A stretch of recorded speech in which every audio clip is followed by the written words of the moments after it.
The main topic will be about all of the talks about the ceasefire, the draft that has been published, the responses that are coming from Israel, what the Palestinian side has been doing, alongside the effect of the Trump administration when it comes to all of this ceasefire.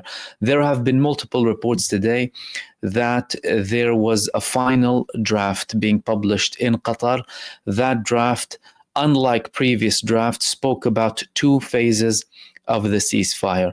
The first phase that will take place in the initial phase, of course, it will be for 42 days, during which 33 Israelis, dead and alive, and we're talking about typically men over 50, so elderly, women, wounded, and sick. Again, Hamas did not confirm the names. Israel tried very hard to obtain names. Hamas told them, we can't give you any names.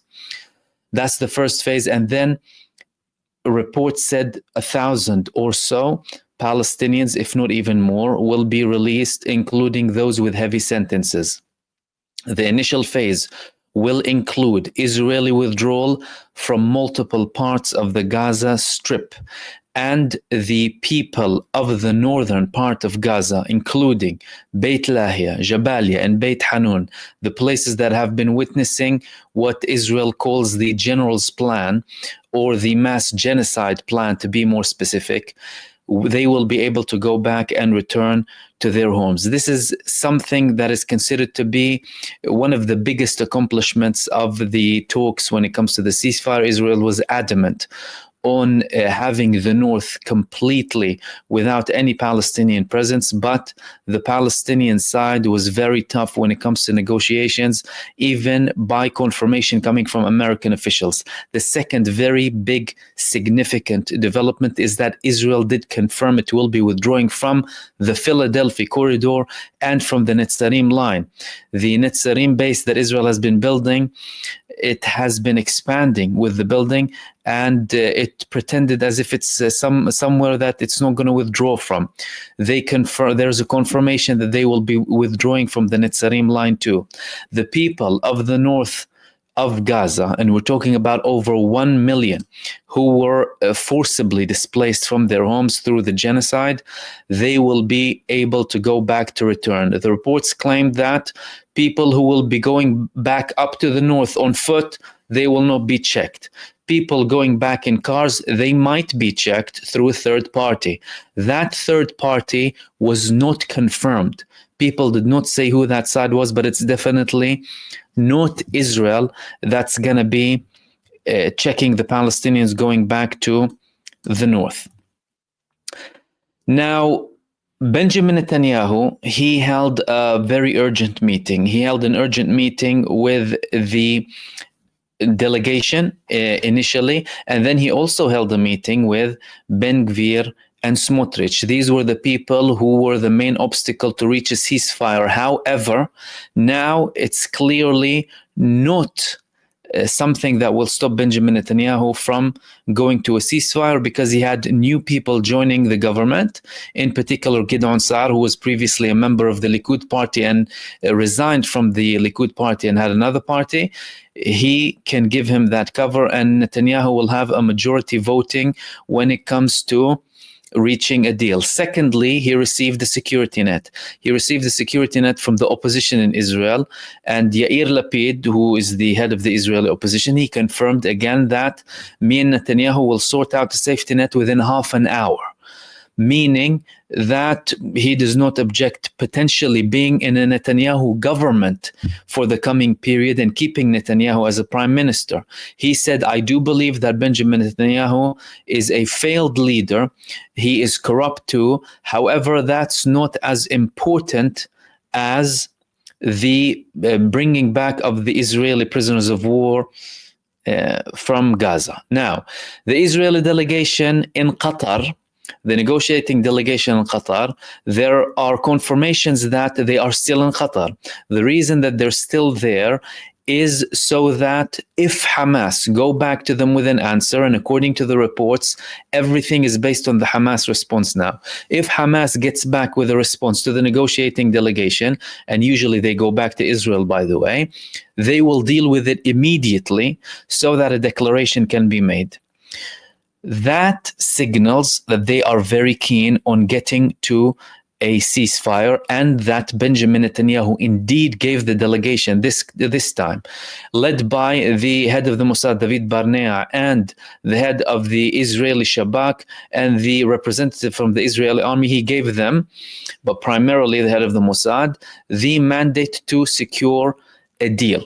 To secure a deal in Qatar so that they can get it over and done with.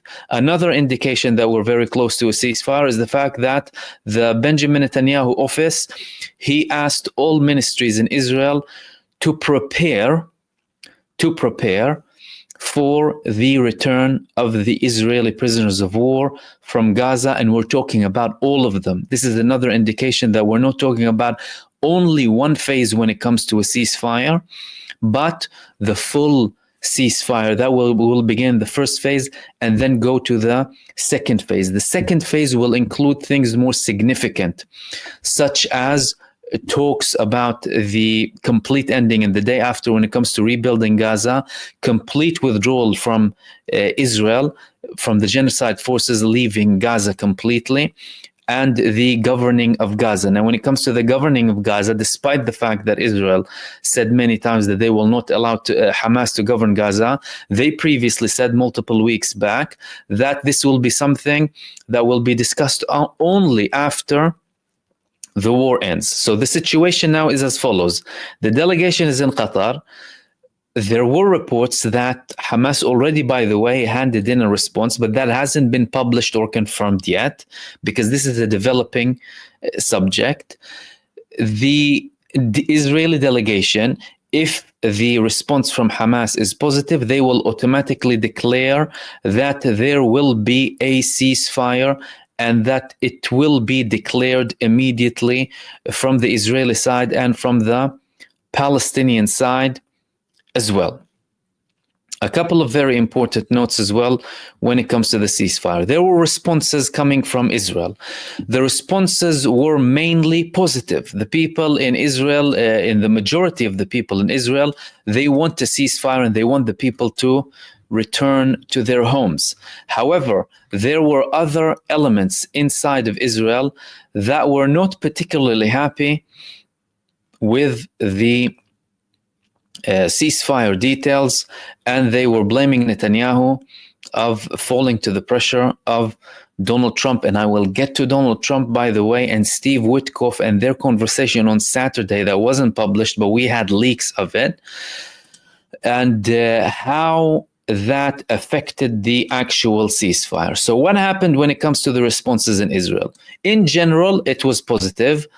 However, when it comes to certain circles in the right wing, including in the right-wing media, they were disappointed. They were disappointed by Donald Trump. They were disappointed by the Donald Trump administration and the fact that Benjamin Netanyahu is now going to get towards a ceasefire. Some of these people, including a man called Tzvika Mor. Tzvika Mor is the father of a kidnapped person in Gaza who actually opposed a deal up until they eliminate the Hamas. He is a member of the Tikva Forum or the Hope Forum. He expressed his opposition to the deal being negotiated. And in an interview with one of the Israeli newspapers, he said, I'm very worried because my son does not appear on the list of those being released, as in because there are two phases. Secondly, he said the prime minister must withstand pressure from Trump as well as bring all of them all at once. This is another criticism that came from this man. And the Tikva Forum will support this. A surrender deal, this is what it's being labeled by this man and other circles, by the way, in the right wing of Israel. A surrender deal that would bring some of them, that is unacceptable to us. After 1 million Gazas return to the northern Gaza Strip, we will not be able to fight there. It cannot be that after 15 months that Hamas sets rules for us, in his words, and this guy's representing a segment in Israel that refuses the ceasefire. He said, hopefully they will save us from our own stupidity and refuse. In reference to Hamas, he hopes that Hamas will refuse the deal, because according to him, it's stupid to have this deal that would protect Hamas, allow everyone to go back to the north in Gaza, and basically end the war after all of what he claims to be sacrifices of Israel. He said, we don't have to pay anything for our hostages. We have paid enough. There is this delusional sentiment when it comes to some of these Israelis refusing to stop the war, that no, Hamas need to release them without anything. We don't need to do anything. He also added, and I will add more to that in a sec, yesterday I understood that the hell that President Trump was referring to is our hell.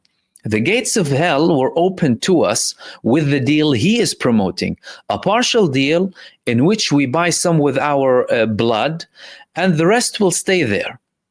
Minister Dermer told us that Hamas intends a deal that will last for 10 years, in reference to Ron Dermer, one of the closest aides to Benjamin Netanyahu. Now, when it comes to this case of it being a temporary deal, the reports or the leaks that came from the final draft, they showed a different picture. First of all, there were two phases. Again, a bit of mystery when it comes to the third phase, or if we are just talking about two phases only. And that everyone will be released. So in Israel, they're preparing for everyone to be released, but in two nooks. Again, to make it slightly easier for Benjamin Netanyahu to sell this ceasefire for the Israeli public and not have them all released all at once. Then another report that, well, it's going to be also all of the Palestinian not only resistance, but prisoners in general, either all of them or the vast majority of the Palestinian prisoners will be released. We're talking about 10,000 Palestinian prisoners. And again, all of this is in line with Joe Biden's declared ceasefire, in line again with Hamas's basic demands when it comes to the ceasefire war, ending the war, withdrawing from Gaza, allowing all people back to the north, and withdrawing from all parts of Gaza, including Netzarim and the Philadelphia corridor, that's in the Egyptian borders, allowing all aid in, and also rebuilding Gaza. So all of these things were achieved indeed. Israel had to give up many of its conditions and demands. And don't forget, just a few months back, Benjamin Netanyahu was talking about the fact that we want to eliminate Hamas. This is the first objective of the war, eliminating Hamas. Now, not only that they're not talking about eliminating Hamas, they're confirming that Hamas rebuilt all of their 24 brigades in Gaza. And Mohammed al-Sinwar, the brother of Yahya al-Sinwar, is reorganizing everything, saying we rebuilt Hamas and that's it. It's a done deal. It's considered to be a done deal from Israel. Also, Netanyahu, just over a month ago, said that we're not going to withdraw from Netzarim line and from the Philadelphia corridor. If we withdraw from the Philadelphia corridor, firstly, this is the southern border of the axis of evil, how Benjamin Netanyahu described it. Secondly, if we withdraw, there's no way in hell we're going to go back because of the international pressure. And now there is international pressure, and he is being forced to withdraw from the Philadelphia corridor as well. One of the most interesting parts, and then I'll move on to some of the other topics. Steve Witkoff, Donald Trump's envoy, he was in Israel on Saturday. There were reports that Steve Witkoff met with Benjamin Netanyahu on Saturday. They did not describe the details of that meeting, but I'm going to describe the details of the meeting with you. Steve Witkoff asked to meet Benjamin Netanyahu on Saturday. The office of Benjamin Netanyahu told Steve Witkoff, it's Saturday. Benjamin Netanyahu does not meet anyone on Saturdays. It's the Israeli Shabbat.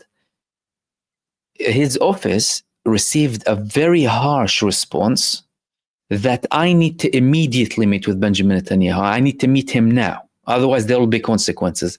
Benjamin Netanyahu went and met him. He made it clear, I need to meet him now. What did Witkoff tell him? Witkoff told him that the hell that will break loose in the Middle East that Donald Trump was talking about will include you. It will include Israel, meaning taking actions against Netanyahu, and that hell will break loose on the state of Israel itself.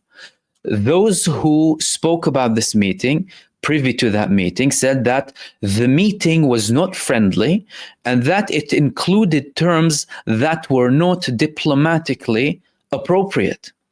It was at 10 a.m. and during Saturdays, usually meetings don't happen with Benjamin Netanyahu. However, Witkoff forced Benjamin Netanyahu to have a meeting, and he got a sharp response again from him. Two main things were achieved from that meeting, according to that leak between Steve Witkoff, Donald Trump's envoy, and Benjamin Netanyahu on Saturday. What were they? That he will be withdrawing from the Philadelphia corridor. And the second thing, he will be withdrawing from the Netzarim line. Basically, Witkoff ensured that Benjamin Netanyahu will confirm that he will be withdrawing from the two areas that Israel said they will never be withdrawing from. Meaning, Donald Trump's unpredictability that he tries to use to his leverage clearly included certain things that many people didn't really get, or that the Israeli right wing, for example, they interpreted it to their own needs or their own kind of way of, oh no, he means he will, allow us to do everything now. That's why later on, the right-wing media in Israel and right-wing figures inside of Israel, they started to criticize Trump and they started to criticize Benjamin Netanyahu for submitting to the pressure. Another thing that was published as well is Benjamin Netanyahu saying, I cannot withstand going to confront Donald Trump. I can't basically go and confront him and take the pressure from Donald Trump himself. Indicating that what? Indicating that, well, he doesn't have as much leverage potentially on Donald Trump. Now, what people need to understand is U.S. pressure, no U.S. pressure, none of this would have happened if it wasn't for the remarkable performance of the Palestinian resistance, the unbelievable performance of the Palestinian resistance led by Hamas in Gaza, alongside the perseverance and patience of the Palestinian people going through the genocide. These are the most important things. And then clearly there have been some changes when it comes to the pressure that is being applied on Benjamin Netanyahu, including the developments on the ground. Now, on the ground, just in the past couple of hours, there was a publication by Abu Ubaidah, the spokesperson of Al-Qassam Brigades, on Telegram, saying that in the past 72 hours, Israel suffered tremendous losses, and they are hiding these losses, with approximately over 100 wounded and dozens of killed Israeli soldiers in Gaza. Yesterday and the day before, we spoke about some of these resistance actions inside of Gaza, and now there's a confirmation from Abu Ubaidah. Secondly, Ansarullah in Yemen, they launched a ballistic missile today. With all of the talk about the ceasefire and the fact that we're in advanced stage and the final hours and of course everything we would have to wait up until everything is public. Ansarullah launched a missile on central Israel. Israel said that they intercepted that missile, but Ansarullah confirmed that they don't care about any talks about a ceasefire. So long as there's a genocide in Gaza, we're continuing to attack this genocide entity. And Ansarullah have been the only front, by the way, that haven't stopped. They have been offered the world, Ansarullah. This is what people need to understand. Ansarullah in Yemen have been offered by the US administration billions, the lifting of any restrictions and taking them off any prescribed lists, accepting them in the international community so long as they only stop their actions in the Red Sea when it comes to Israel, stopping to attack Israel, stopping the actions of the Red Sea. They refused. They said, we're not stopping until the genocide in Gaza stops. And the only front that has done that is the Yemeni front. They have never stopped, and they are still going through with their attacks. Likewise, of course, the Palestinian resistance still attacking up until the last minute. So the topic and the subject of the ceasefire is at a pivotal point, at a very crucial point.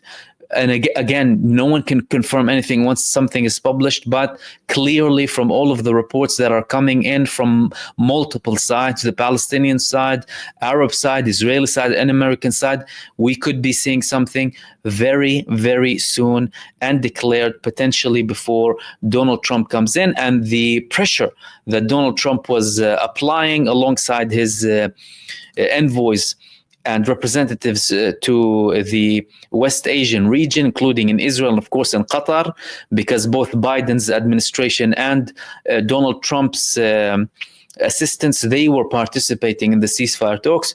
Clearly, that pressure is working to an extent. But again, we don't have a declaration yet. However, according to all of the reports, things are escalating to a very, very high level.